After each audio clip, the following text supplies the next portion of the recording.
What's up, guys? It's Josh from Cardfight Empire, back again with another interview from the Grand Festival in California. We're here today with another one of the top 8 players, and I will let him introduce himself. Hi, I'm John Tjaden. I'm the Glendios guy that caused unnecessary hype. All right, all right. So you played Glendios. That's actually pretty interesting. We haven't seen that top in a long time in America, I think. I don't really remember the last time I've seen a Glendy top in America. But do you want to It talk? hasn't. Yeah, do you want to talk about a little bit of why you played Glendios, or like what made you choose that? So basically, every deck in the meta basically involves counterblasting, and I chose to not give them any. That's basically it. I just went through cheesy methods like World End and Deck Out. Fair enough. So you just played like zero damage Glendios pretty much, Yep. and I can imagine that made probably a lot of your opponents salty. No. No, There's only really? one guy. There was only one guy who looked like he wanted to punch me, but Oh wow, holy crap. All right, well, do you want to talk a little about the event, like your experience as you went through your days, like anything you had problems with or really liked, or it went well except for the fact that we like left legit 12 hours after we showed up for 7 rounds. That was basically it for the day one, and then we had an issue where apparently people couldn't figure out where they sit, and then they had to replay games, so that took like an hour and a half, and that was mm, annoying. And then day two in top eight, Bang Dream was playing like 100 feet away from the top eight, so I'm hearing something really loud and annoying while I'm trying to figure out how to not die. That was awful. Other than that, everything was fun. fair enough. So they had like the concert or whatnot in the same room for the Yeah, they had festival. the show because they had like a bunch of guests. They had like Rummy Labyrinth on Sunday, shit like that. Okay. Yeah, I didn't have that experience during mine because it was just a regular But it was Bushiroad quiet. thing. But yeah, it was it was actually pretty quiet actually, except for me and my opponent like trolling each other. Um, but yeah, it's pretty Excited quiet. to have that much fun. Yeah, my only thing was that like I like felt Josh's feels when he said that he had to sit there and not move and his girlfriend had to go get him food and snacks. Like I was in the predicament of I had to use the bathroom and I was hungry while I was sitting there. And then like those two feelings combined were like the worst thing ever and I had to like that I felt that from like the moment that I was top 8. So I sat I down and they wouldn't let me go to the bathroom, so I was sitting there for like top 4, all of top 4 had to use the restroom, all of like pretty much top 2 had to use the bathroom, and then they wanted me up on stage for the award ceremony, so I'm standing on stage like, oh, gotta go to the bathroom, and then like as soon as they let me go, just ran to the bathroom, like ran past everyone that wanted to talk to me, ran to the bathroom. So yeah, I just snuck in food in their like free storage box thing. yeah, exactly. It's That just was like my solution. he said that's my solution. But okay, so do you want to talk about like your matchups throughout the day? So I went X1 day one, and I only lost in round one to 16 crit SGD because I world line 3 times and couldn't seem to find a grade two, and got grade stuck at one, and then just got clapped by yellow cards. I mean, he flipped two of them like 3 times in a row. I'm dead. Like, let's be real here. Yeah, that's And then fair. round two, I was playing against some weird Luard thing that played like only one doomed and like four drag driver, and he just put me to five, and our world ended him. That was it. Mm, I gave him no damage. What is he gonna do? And then round three was actually the like one of 3 games that actually dealt a damage because I misplayed and rode the wrong card. Because the whole thing is your opponent's on 9K, like for example, and I read an 8K, and then I call a trigger on rear, and then I swing the 8K at their Vanguard, and then just put the trigger effects on Vanguard. So I mm. guarantee no damage, and I still get the card from the drive check. Um, and then I accidentally rode the 9K photon instead of the 8K cold death because I'm blind. Uh, so that's how I dealt the damage, and then he did nothing with it because it's a Gurgwit, and Gurgwit does nothing with the one counter blast. And then he just put me to five, and then I just world ended him. People liked putting me to five. It was really bad. Hmm. And then round four was the salty Luard player, where I think, yeah, I no guarded at two, each 2 crits, and put both of them on Vanguard. and then I just locked both of his rear guards with freeze ray, and then he like looked at me like I just like hurt his family or something, and I just world ended him.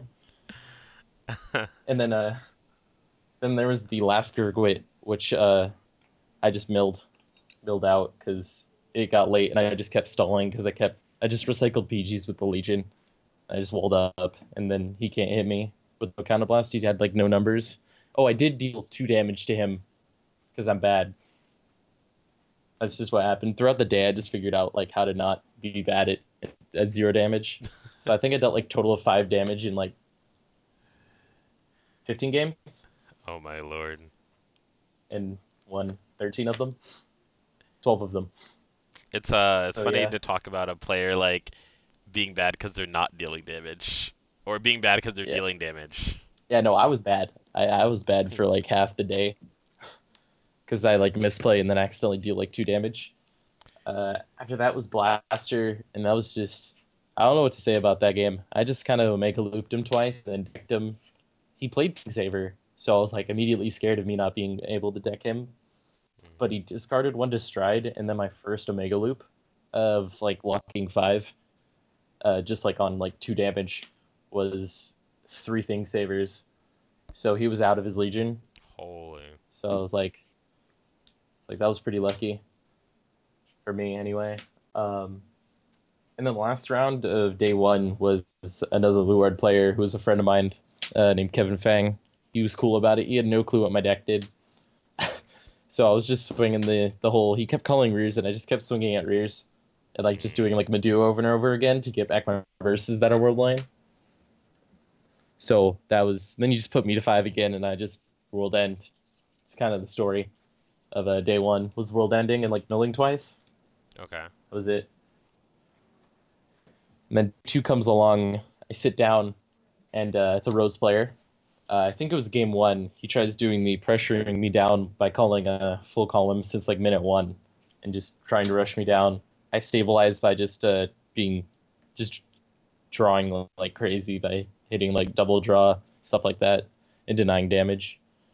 And I think yeah no I world ended him because he put me to 5. Yeah, that was game 1, and then I was like 25 minutes left. Oh god, because you're immediately thought with Glendios is like, oh, he's going to time. Mm. What was it? And then I think game 2, he tried playing the really cheesy game of just drawing a card for turn and passing, and that Mm. doesn't work because of paradigm shift. And I played the 1 Legion, so he just lost, and then it was over. It was sad. He was a friend of mine too. Um, After that was the actually like probably the most interesting games was the Vanquisher player, because you're not used to seeing Vanquisher X1 at all because it's Right. Vanquisher. But I guess Closer and Impede are pretty good. Game 1 was him not knowing what Glendios did, and then him putting me 5 and world ending him over like 3 turns. I big crunched him to Mega Lock 2, and then I didn't stride because I figured trying to do a multiple turn world end was better than trying to force myself to do a Omega loop for like 5, because it denied him closering, and closer is a very scary card. And I didn't have enough PGs to defend his closer because he was just vanilla striding like voltage and just flipping it just to get to GB8. Right. And then I just like used limit break 4 and then called 2 cold deaths and locked his whole board, and then prayed he'd give me the 5 damage. No, I was at 5. Yeah, and I got the 5th damage, and then world end. Yeah, and then he like reads the card and he's like, "Oh, that card's cool." We go on to game 2, and then he's the second person who decided to go Drago against me, and then he lost because Drago against Glendios doesn't work. Right. That's basically the 9 rounds. And the 10th one was kind of sad. It was the ZTB gear player. Um, I have set up to do the 5 card Omega Lock setup, and then I do it, and then I realize, oh shit, I can't guard the Vanguard at all. Oh So I have snap. to swing into them. I had to swing into them and give them damage. Then after I did it right, I realized next stage is card. So I almost lost that game. But when they swung next stage, they checked double heal, which means nothing. But They check double heal and like some other random card, and then I take a damage going from 5 to 6, and it was Lacus Karina, so I just healed like a sack and felt bad. And I just won the game because I had enough to guard the Jeji attack. And then game 2 was just her trying to stall on 2, which isn't a solid strat because then I can't like Omega Loop you for 5 and have to do the slower setups.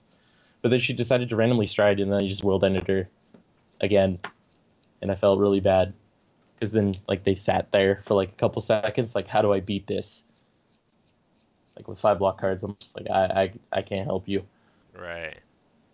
That was pretty sad because it seemed pretty crushed because it was the last round before top cut, and there was only 8 X1s able to get into top 8. So it was like the make it or break it, pretty much. It was the make it or break it.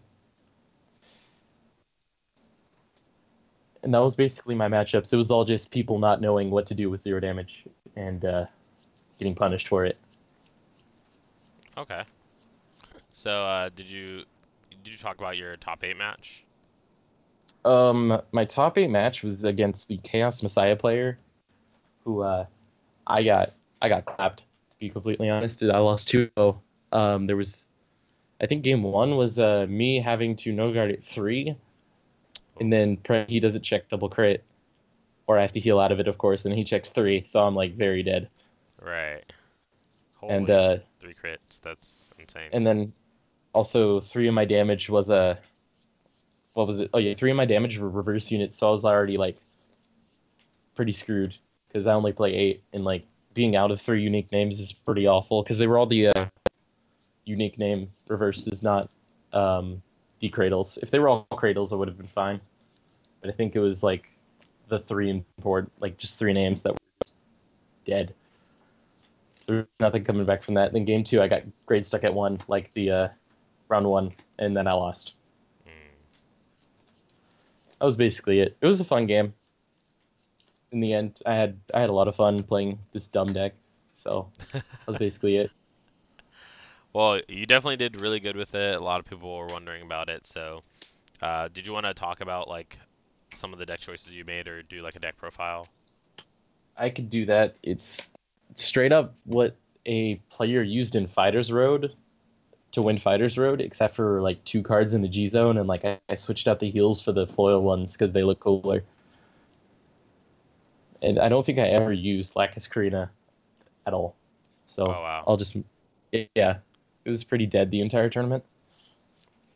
Let me just move some stuff. Cool.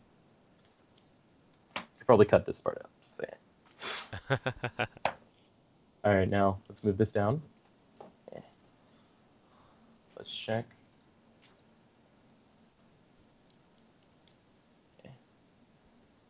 Okay, the important cards is the one with Light Dragon. It's the best starter easily for Link Joke, like in general, right?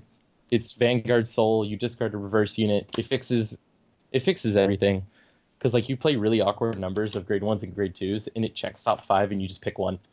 To be PGG, it just gets you what you need most of the time, except for the times that I get no grade 2s.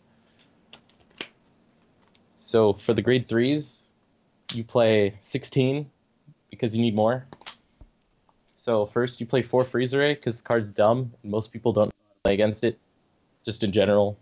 It's a 10k, so it works when they do, because most of your early game is just pitching reverse units on world line and trying to convert that card back into different cards, and then you stride into Medu over and over again to try and get those reverse units back. Like you just trade like extras because you play 4 Freezer, right, and you only want to ride 1, and you never really want to rewrite ever again. So you just keep pitching these to stride, getting back reverse units. So you can set up for the world. Next, there is the 3 Glendios because it says win the game on it. That's basically it. The Limerick 4 is okay, and I never used the continuous plus 4k and they can attack thing. I don't think I ever swung with reverse unit the entire tournament. Next, you want to play 8 reverse units, 4 Cradle, because you could search them off of Worldline. Because Worldline only lets you select Link Joker units, and reverses with different names aren't Link Joker units. They're you know, Angel Feather or whatever. So you can't search them off of Worldline. So you mainly play these because they're Link Joker.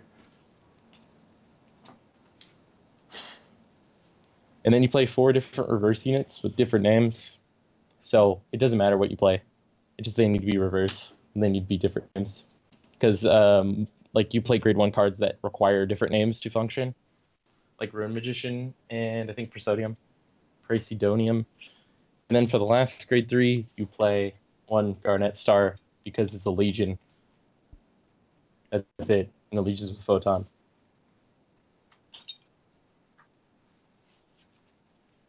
Next, for the grade 2s, you play 4 Cold Death, easily the best grade 2 in the deck, purely because it's an 8K. And an 8K means you could basically no pass your own Vanguard when swinging at it. And also it locks cards from the top and makes it so you can mill and then just have really weird, wonky World End setups. Next, there is 2 Photon because of, well, it's Photon, it's a free lock, and it legions with Garnet. And, you know, free locks are nice, and it does anywhere. It's front or back row. And the last grade 2 is just a Krypton because it's a 10K vanilla, and it helps when your people are trying to rush you down.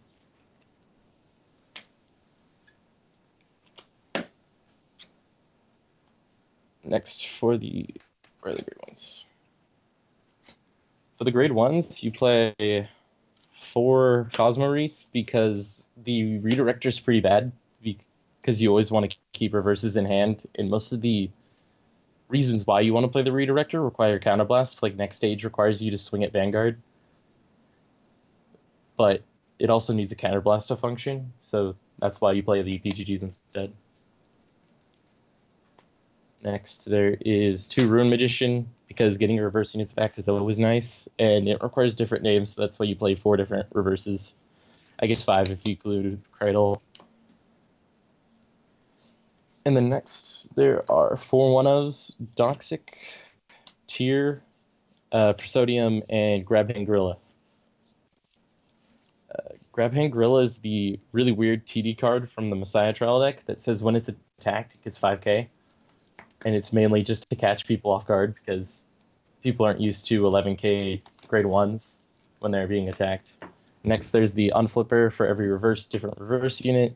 Tyr, which unflips for every Cray Elemental, which is like face up in G-Zone, which is like half of them.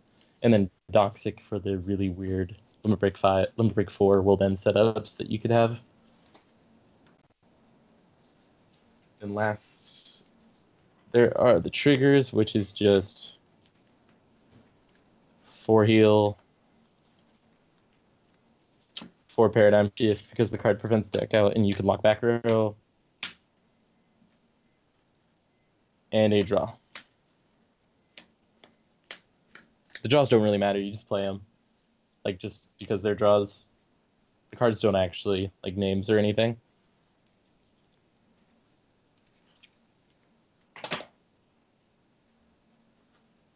For the G-Zone, you play probably one of the weirdest strides in the game, a Mega Loop.